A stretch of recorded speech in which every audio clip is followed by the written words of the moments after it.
amazing. So where else can we go? Want to write a letter to President Clinton? Would he answer us?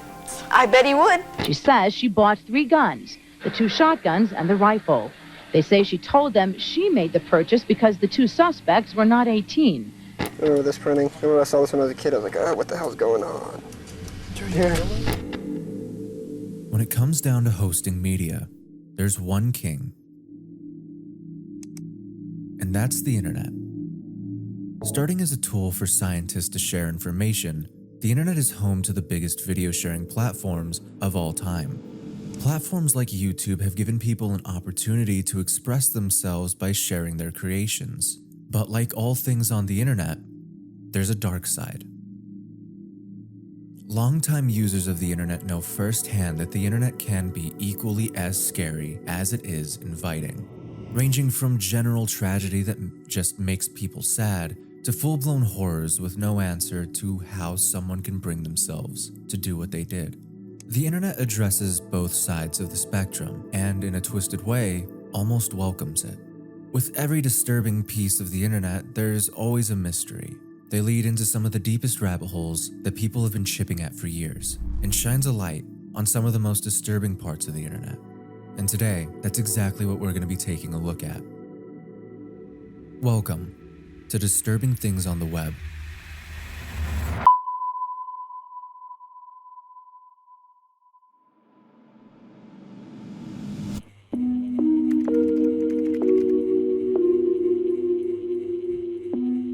On account of how the internet has been painted with weird and unnerving content, Facebook remained pretty safe for the most part.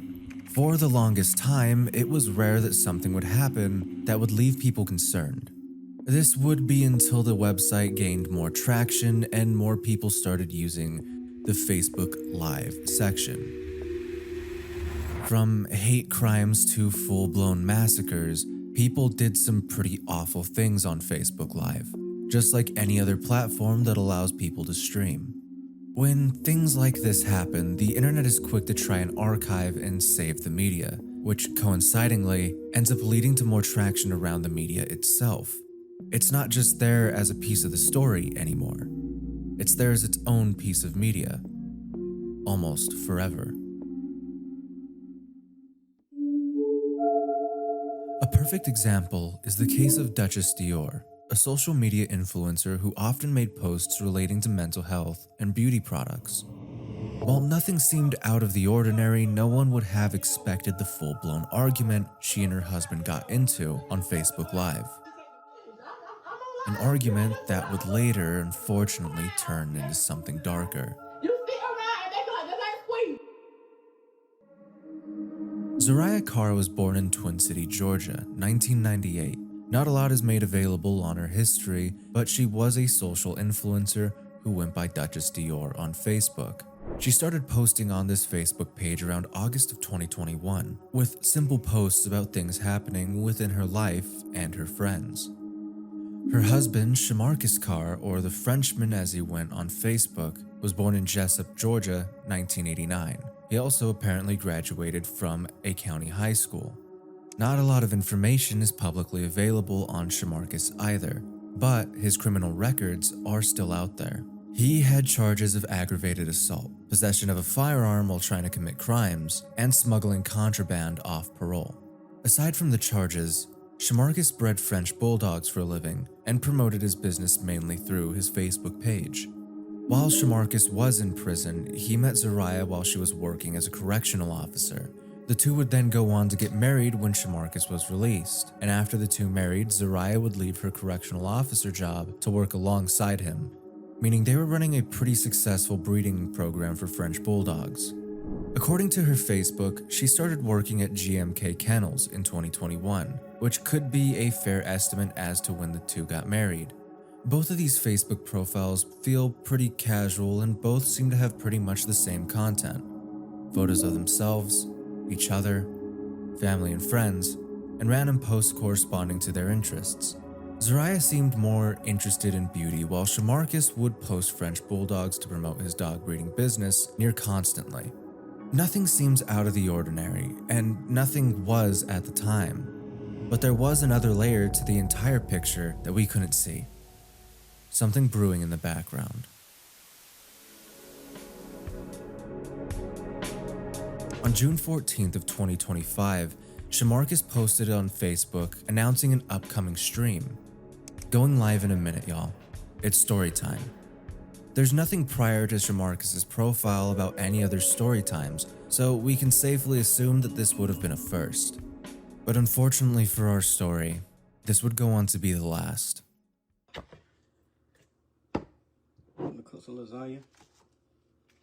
He went live the same day, around 12 p.m. The live stream started with Shamarcus cooking food and smoking a Black and Mild. He talks and responds to chat while he grabs and prepares lasagna.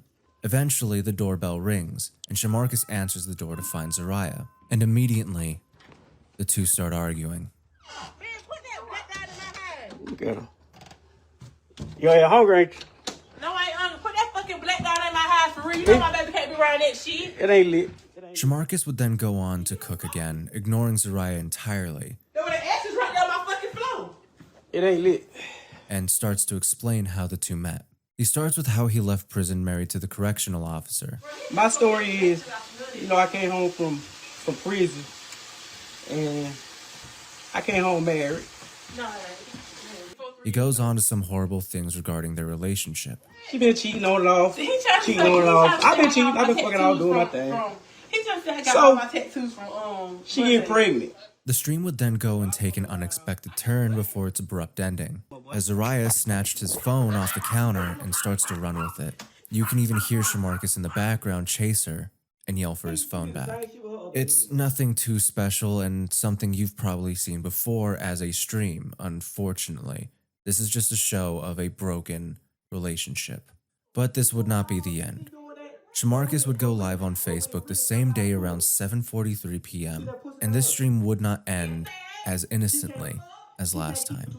He picks up exactly where he left off, going into further detail about the toxic history of their relationship. His demeanor has changed. He's a lot angrier than in the previous live stream, and focuses a lot harder on his words. You got the shit down now. And what So now you got purpose. But now I'm asking you, like, damn, what's really going on? Like, what the fuck? Like, oh, you gave it to me. You know, that's the first thing. Oh, you gave it to me. Oh, you burnt me. You did this. You did that. That's the first thing she said. The entire time, he is just accusing her of cheating, stealing, and even having STIs. What we're seeing is a man seemingly at the brink of losing it, and we end up getting an admission that is honestly quite disgusting. Shamarcus doesn't even contest to beating her and admits pridefully to being a beater. This way. I beat you. I beat you. I'm a beater. I'm a beater. The live is disturbing and goes on for a full 30 minutes of the two screaming back and forth at each other.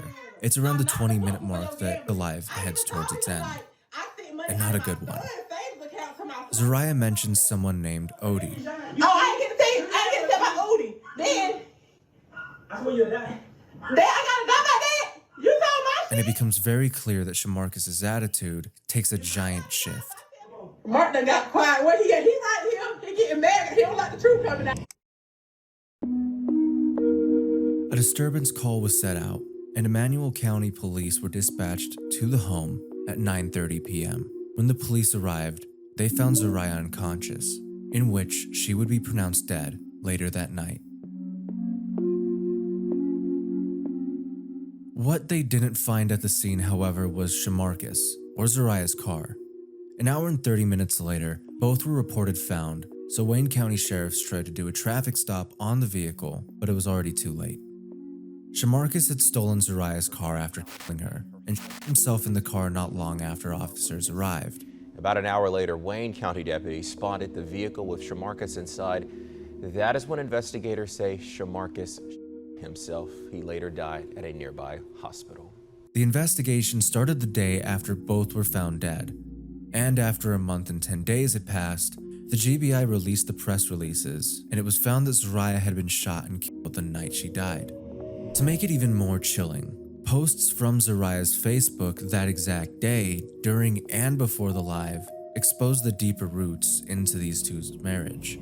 I really be too loving and too forgiving. I'm a good ass woman but to the wrong boy. What you know about carrying the load while being embarrassed, disrespected, and steady, helping a man fight demons. You can't make nobody happy that's not happy with themselves. You gone mentally and emotionally drain yourself holding on to nothing. I walk through pain a smile cause I took at any situation like God showing me some. A man ain't making shit happen for me. I'm the face behind me, my kids. I really don't know what to do, but I need help before I lose my life or freedom. My kids need me.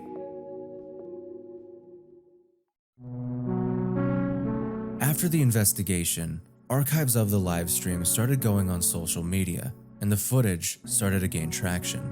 This seems like a clear and cut case of domestic violence taken too far.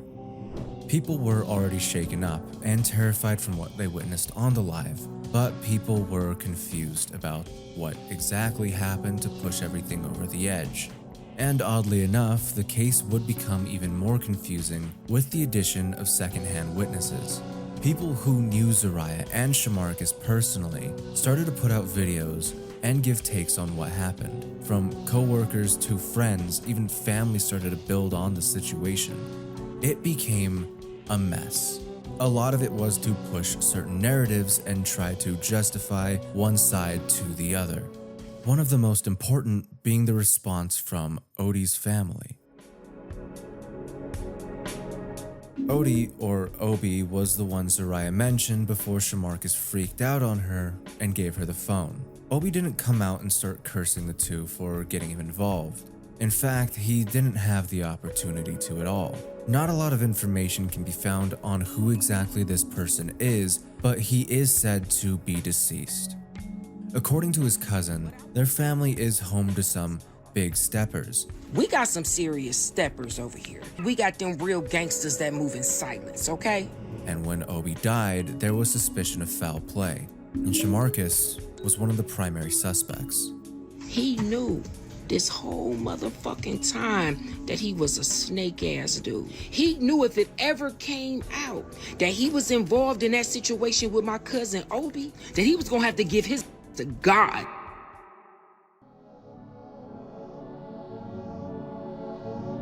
This leads people to believe that Shamarcus may have been involved in killing Obi and may have created rivals for himself by doing so.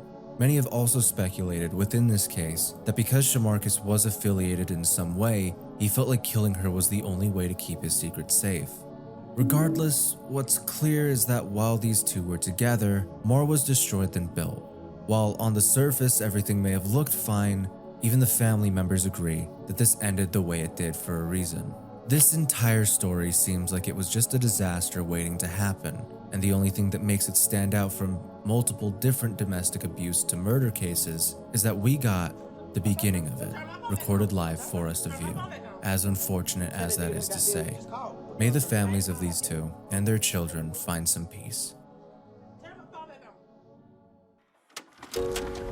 But you know, the toughest thing is to love somebody who has done something mean to you, especially when that somebody has been yourself. On April 19th, Lynchburg police found 38-year-old John Cashman dead in his apartment.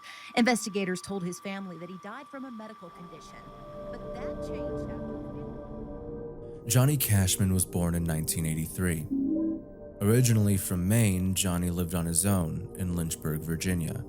While living on his own, he faced a myriad of personal challenges, specifically anxiety, alcohol dependency, and bipolar disorder.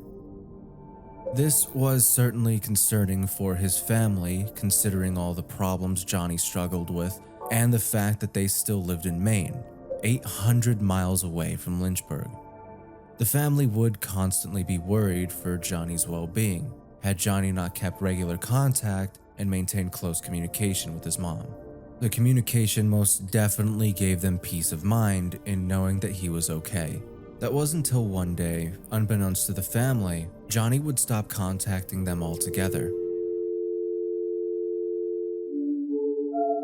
After several days with no word from Johnny, the Cashman family requested a welfare check.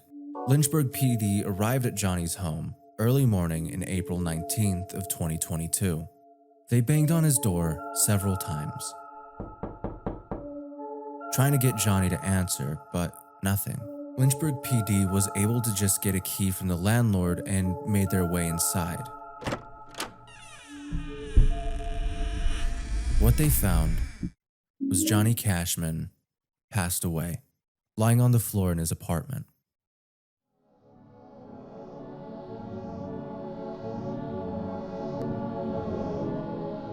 An extraordinarily quick investigation would follow, and though this may sound like the next part of the story, I can't stress enough how quickly this investigation took place. The police would go on to tell Johnny's family, and they were torn apart, but they were also confused and wanted more answers, given the conditions Johnny suffered through. There were a lot of reasons Johnny could have died. It could have been the alcohol, an accident, or Johnny could have taken his own life. The officers who found the body told the Cashman family that it didn't look like he suffered, and that it seemed Johnny died of natural causes. The initial assessment done by Lynchburg PD marked Johnny's death as gastrointestinal bleeding, which is a common way to die from alcohol abuse. According to the medical examiner's report, no drugs or alcohol were even found at the scene except for cigarettes, and also noted there were no signs of trauma and nothing suspicious. The family would go on to ask about an autopsy, but the police went on to say that there was no need and that the case was already closed. With no autopsy needed to be done, the family started making arrangements for Johnny to be cremated. The Cashman family remained completely distraught, but were able to find comfort in the fact that he didn't suffer and went out peacefully, at the very least. What we're left with seems like just another sad story online. A son being found dead, a family mourning, and a police investigation that was closed with seemingly no explanation. 10 days had passed since Johnny was found dead, and his girlfriend was on her way to gather things from his old apartment for his family. What she found was a genuine horror story. She found the floor painted in blood and smeared on the walls. It puddled up to each end of the living room and was said to have taken a couple hours to clean up. She found an ungodly amount of blood in the bathroom, mixed with some black-looking sludge. Trying to pull herself together and not interfere with what could have been ground zero to a murder, she took photos with her phone, documenting what she saw. As she left, she ran into Johnny's neighbor and tried to tell her what she saw. The neighbor would go on to tell her that she has a camera that would have captured anyone coming in or out of Johnny's apartment. So the two would go on to sit down and start sorting through the video, hoping to find any answers. After scanning through hours of footage, they did eventually find something. The man in the video is Johnny Cashman himself. Moments before he died, he walks up the stairs and enters his apartment. And it's only 1 minute before someone starts screaming. What are you doing? Yo, what the fuck, dude? What are you doing, man?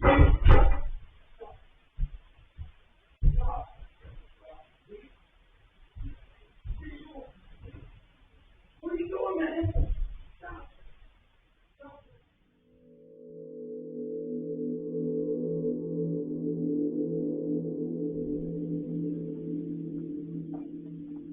Soon after the voice ends, another man walks out and walks down the stairs before returning up and swiping the door.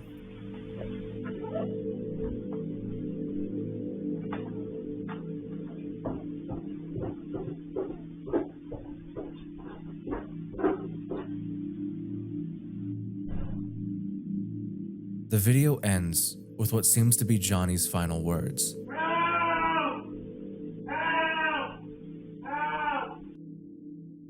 Immediately after this, Johnny's ex would go and take the videos and pictures to Sarah Cashman, Johnny's sister, and she was absolutely mortified. But immediately from this, she would begin contacting detectives and the Lynchburg Police Department, pleading for help. Please call me. I don't know what's happening, but something is wrong. Something is happening that we aren't aware of. You'd think by now there would be a frenzy throughout Lynchburg. And not only that, by this point the police would do everything in their power to figure out what went wrong here. Johnny going out peacefully was one of the things that got the family by, but sadly by the end of this story, neither of those would be offered to the Cashman family. After days of reaching out, she finally got hold of the detectives. They went on to tell Sarah that this was a big misunderstanding on their part, and they thought they would have known Johnny threw up blood everywhere before dying. But even that didn't make sense, considering the video itself seemed pretty violent, and they were told it didn't look like he suffered. Unfortunately, by this time, it was too little too late to do an autopsy on Cashman's body, as he was already cremated. This seems like complete mismanagement on the police's end, and I'm honestly shocked that they would do something like this. A lie that big, especially in a case where they haven't even cleaned up the apartment, is insane to think about to me. For most people, this would seem like a dead end, considering Johnny had already been cremated at this point. But Sarah would not leave empty-handed. She took matters into her own hands and would go on to contact Noreen Turin, an investigative journalist for ABC 13. She started digging into the case straight away and obtained a search warrant for April 19th. It would go on to show the degree of police negligence that went into handling Johnny's death. It shows the police only took 6 evidence swabs and an iPhone with red stains. A search warrant that gave explicit permission for them to retrieve cutting instruments, blunt objects, firearms, and anything linking back to trace evidence. If it wasn't clear from the start that the police had been mishandling and mistreating this case, this completely sets it in stone. The medical examiner's report was also an important document to the case, as the report said the scene showed no signs of trauma and nothing suspicious. Alongside Noreen's investigation, Lynchburg police released a still of the man leaving Johnny's apartment, hoping to identify him. And on May 23rd, they located Stephen Church in Nashville, Tennessee. When questioned about April 14th, Stephen claimed he was looking for work in early April, but found himself with nothing, not even a place to stay. He would meet Johnny, who offered to let Stephen stay at his apartment for a few days while Stephen looked for a job. In the short time that they spent living together, Johnny was apparently drunk for all of it, to the point where he would be vomiting constantly. According to detectives, Stephen was shocked by the photos of the apartment and said he didn't seem to be in that much distress when he left. When questioned about leaving and going back up to swipe his card, he said he would rather cut his losses than get into a fight with the drunk. He already had an arrest for aggravated robbery and didn't want to get accused of squatting. After 5 long months of investigation, and despite the concern from the Cashman family that this may have been a murder, in the end, no charges were disputed. There were plenty of factors that went into making this decision, one being that the blood and shoe patterns at the scene belonged only to Johnny and no one else. In turn, there was a major lack of evidence suggesting that Stephen was guilty. On top of this, there was nobody to run an autopsy on, so they couldn't gather any evidence from the corpse. It is entirely possible that Johnny Cashman died of a medical emergency and that Stephen left either as it was happening or before it happened, without hearing Johnny's cries. But regardless, the question still remains unanswered as to what exactly happened in that room. The footage is downright disturbing, and it does sound like there was some sort of fight. It doesn't exactly make sense that it would just be an argument, as it sounds like they're getting into a physical altercation. But as I said, there was no evidence that Stephen was guilty of anything. And because he was already cremated, this case has just been sitting as a mystery.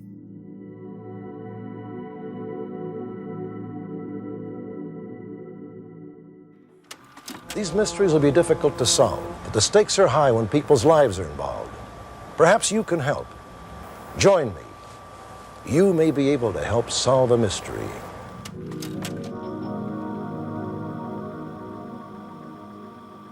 Some of the most oddly persuasive people to ever exist are conspiracy theorists. with beliefs ranging from what-ifs and coincidences, like the Earth maybe being flat, to aliens being the reason we exist. And for the longest time, the internet has expressed nothing but open arms for all of it. Since the start of popular board sites like 4chan and Reddit, conspiracy theories have become increasingly popular on the internet, and they seem to naturally find their place in the scheme of things regardless of how seriously they are taken. Unfortunately, the internet sometimes fails to acknowledge the conspiracy theories that hurt other people. Horselaugh.com is one of these rabbit holes, and it started gaining traction around a year ago when the initial thread was posted onto r/weird websites, asking if anyone had any information to spare, with a link to the website. Has anyone ever heard of the website called Horselaugh.com? It's a weird website. If you could figure anything out, please let me know. When you click onto the site, it looks like something you would encounter pre-web design era, with a file directory and a couple of document tabs. Other than that, there's nothing on the website currently, which is confusing after reading the thread. But this site has been archived multiple times, and for good reason. If you go back onto the Wayback Machine, you find the site had 5 files at one point. These files had weird names, like 1417 BR-orbs and CGI bin. The files seem simple at first and give you the idea that this might be a personal blog after seeing things like 2007/vacation.htm and vacation pics. But what you find when you open the first file, 1417 BR-orbs, is anything but relaxing. The directory links to a series of 8 videos. The first 1 to 6 are labeled 30 to 35, and the last 2 are labeled 43 and 49. It's when you actually open these videos that things start to become quite a bit disturbing. The videos show a girl sleeping in an empty room, recorded from a bird's eye view. There is no furniture in the room, and one vent which makes the footage 10 times creepier in itself.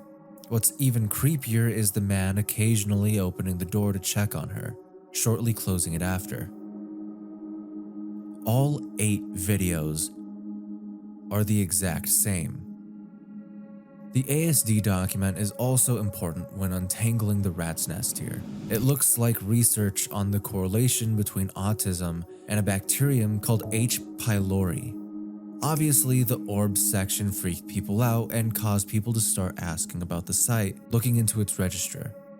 Quickly, it was shown that the site was registered to someone named Dan Judd. Another Horselaugh save from the archive listed 4 emails, including Dan's. This seemed to be the way to contact the family while the site was still active. You were able to contact Dan, Alan, Dan's stepson, Audrey, Alan's sister, and Tammy, presumably Dan's wife. This is actually how a majority of the information came to the surface. The following interviews were conducted by fellow YouTuber Scare Theater, who actually made a fully in-depth 20-minute video on Horselaugh. If this is any interest to you, I highly suggest checking it out. That's my half-sister. That is her bedroom. Now, the reason why there's nothing in her room in that is because, like I said, she has a mindset of a toddler. She can be a danger to herself. She has seizures, so that's why they have the camera in there. But why he posted the videos online, completely messed up.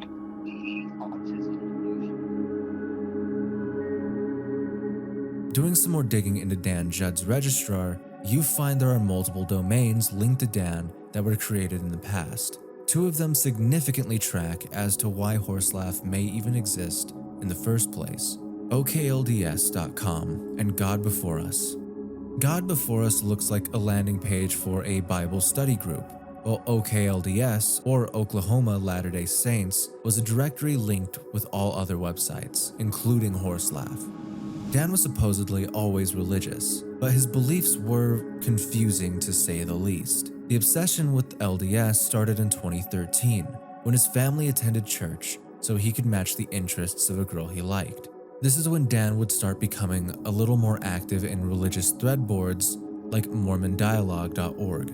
Dan claimed to possess divine knowledge, which, if we know anything about the internet and its use by people with psychosis, then we know where this story is going. I've been trying to correct him on that for years. What happened is I had a crush on a girl, and I wanted to impress her by showing interest in her interest. And I knew she was LDS, and I said, "Can I invite my family to your church?" And she was like, "Yes." So it was kind of like a co-inviting. I invited ourselves. The only issue is, none of this exactly explains why these videos exist. Who exactly is this girl? Why is she in an empty room? And why is she being recorded for the world to see? Well, luckily, thanks to the interview, we have some answers. My half sister, she was put in child protective custody, specifically because of a lie that they had done something to her that they didn't do. Now, don't get me wrong. He is an abusive father. Alan reveals some pretty horrific things about Dan as a father, one of the two being the abuse he had to endure from Dan. This ranged from throwing Alan around, dragging him by his t-shirt, and even threatening to punch him and giving him bloody noses.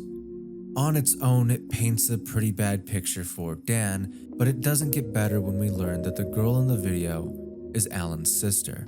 My half sister. Now, the reason why there's nothing in her room in that is because, like I said, she has a mindset of a toddler. She can be a danger to herself. She has seizures, so that's why they have the camera in there.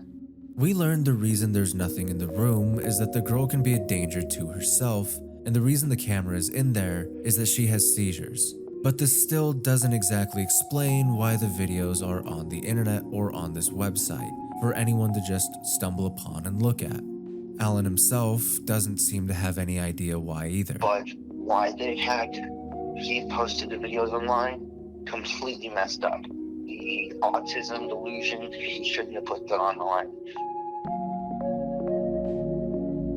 As of now, there still isn't a lot of information on orbs, even with direct accounts from the family. But as we get a further look into the ASD document, things start to kind of piece themselves together, and has allowed many people to start crafting theories. He claims that H. pylori caused her autism. He also won't treat her for the autism. I mean, he won't accept treatment. He just wants to continue to believe that she is going to snap out of it one day and start talking. I'm kind of curious about like the way that he named the folder with the videos. So, what about orbs? I don't know what orbs means, but orbs typically, I believe it has to do with spiritual lights that pass over cameras and stuff like that. I know that he has some really, really spiritual beliefs about the other side and purgatory and stuff like that. Many of the people who have looked into this case believe that this document is not just research on a theory, but a possible experiment. According to Dan, he believes that H. pylori was the cause of the girl's autism, and to make it even worse, he didn't believe in treatment. It's also worth noting that the name of the file containing the footage, Orbs, is often used to refer to spiritual camera movements. Luckily, what we are left with is the comfort of knowing that Dan isn't the primary caretaker of the girl. That would be Audrey, Alan's other sister. A lot of the pieces point to Dan being a crazed religious conspiracy theorist and taking his theories and connections too far. This wouldn't be Dan's only notable delusion, as there was one point where he actually gained a decent amount of traction on certain Mormon-based chat boards. Dan claimed he had a lost artifact from the Bible, or the ability to write and translate the Book of Lai. It was a claim he held onto for years. While it's not as bad as Horselaugh, it is still odd to think about, and most definitely has ties to the website itself existing. It still is unclear precisely what Dan believes in, or even why he made Horselaugh in the first place.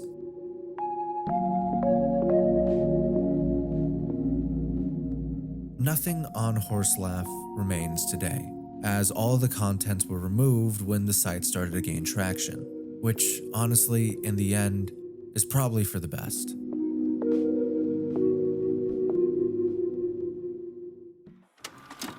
It's the freak phone, and here's the party freak. Friday freaker, dancing new sensation, grabbing the nation, doing the freak. Call now, 1-900-490. Confessions, fantasies, and private dreams. Now you can try them free. Free. Women's Confessions. Learn the private secrets women hide. Dial 1-900-230-FREE. Try it free. Discover fantasies of romance and love. Dial 1-900-386-FREE. Try it free.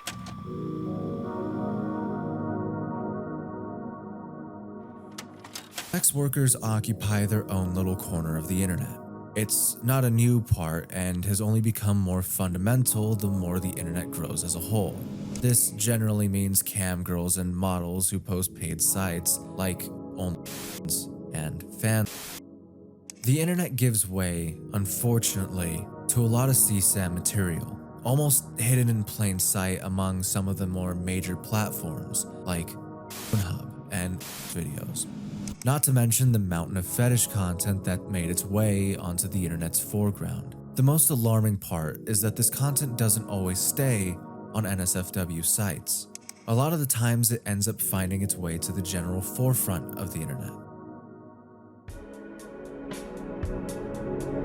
On November 15th of 2025, Reddit user Severe Grocery 5072 posted a thread onto r/internet mysteries.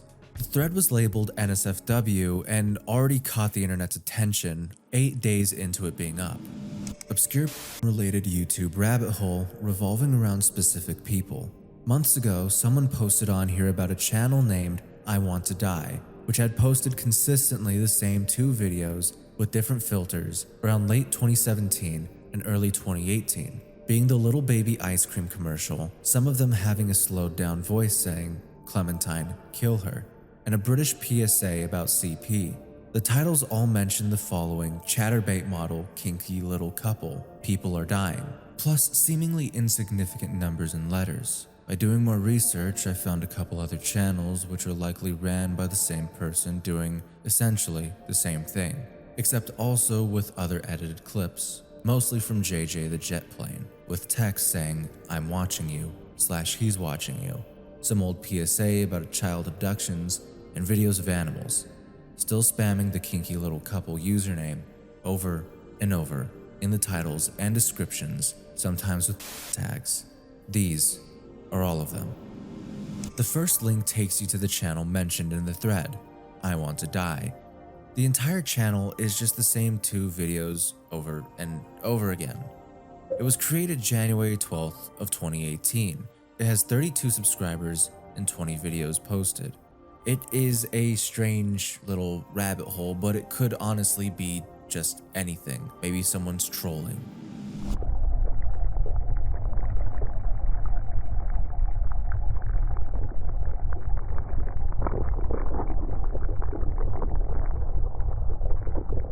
One of the more consistent posts are of the little baby's ice cream ad with slowed down and incomprehensible audio.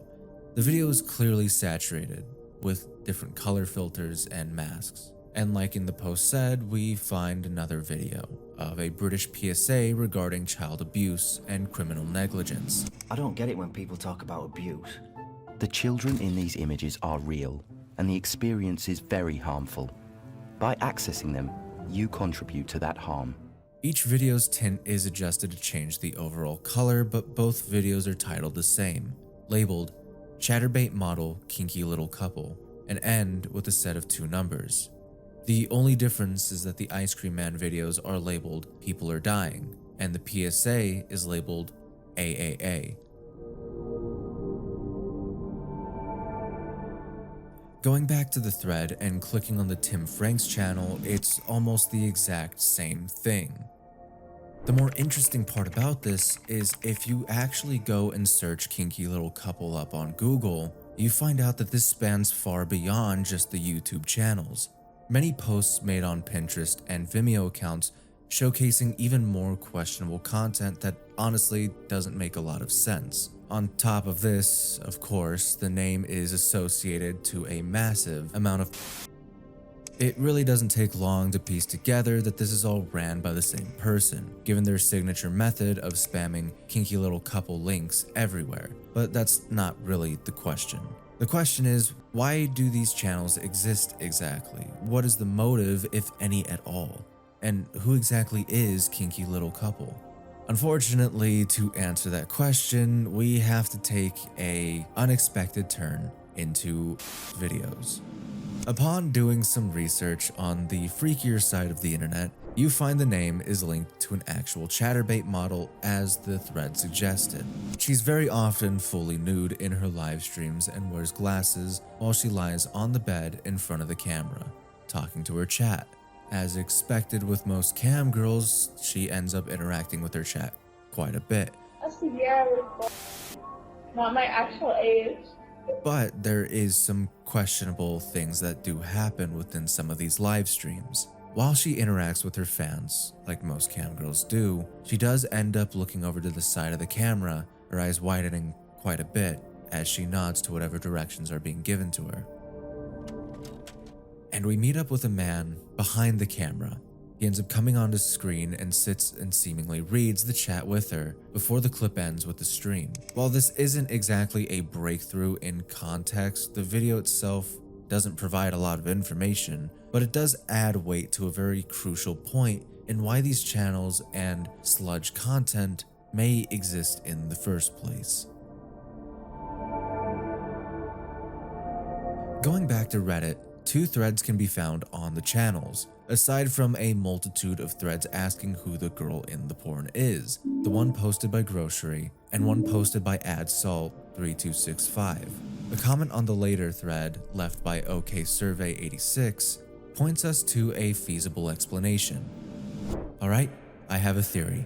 Kinky Little Couple was a real Chaturbate account back in 2014, run by a 19-year-old girl and a 22-year-old guy, who are supposedly art students. All the CP and sexual abuse warnings make me think that maybe the girl was a victim of some kind of abuse by her partner. For example, perhaps she was groomed by him when she was a minor, sexually abused, or forced to do this. Another possibility that comes to mind is that the girl wasn't actually an adult when she started doing it, and maybe that's the reason why the account is no longer available.